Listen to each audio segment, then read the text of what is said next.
good news in talent management. That good news is that we can produce the talent that our companies need at the quality levels they expect at the time that talent is required. But we can only do that if we take a manufacturing approach to growing talent. For too many years, we in HR have thought of ourselves as craftspeople, carefully assembling each individual leader by hand. Companies that build talent effectively apply the same rigor and discipline to manufacturing talent as they do to manufacturing anything else.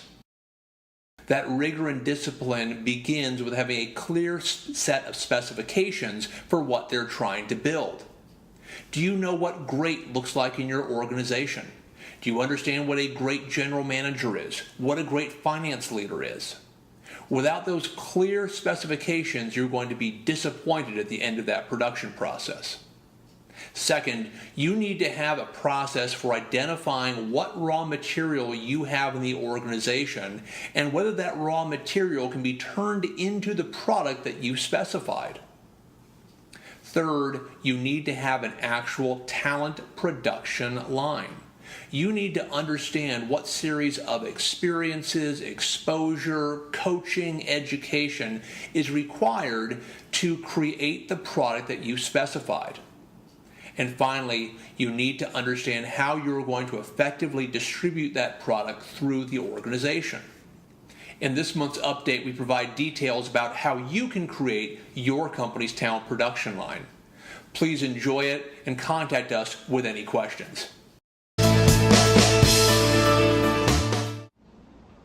Recently, I met with a CEO who admitted that during his tenure he had not spent that much time on talent management. He wanted to know what few activities he could engage in that would have the highest impact on growing talent in his organization. I told him there was a simple answer to that. First, he and his team needed to agree on a talent philosophy for the organization, the rules of the road for growing talent.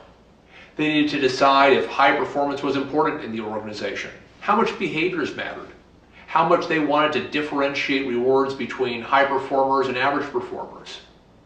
Second, he needed to focus on driving challenging goals throughout the organization. We know that harder goals drive higher results, and he needed to model that behavior by setting challenging goals for his team and ensuring that his direct reports were doing the same throughout the rest of the organization. Finally, he needed to focus on flawless execution of the executive talent reviews.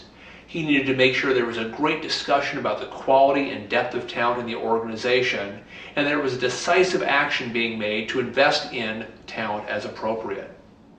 Having your CEO involved in growing talent in your organization is obviously critical, but their time is valuable.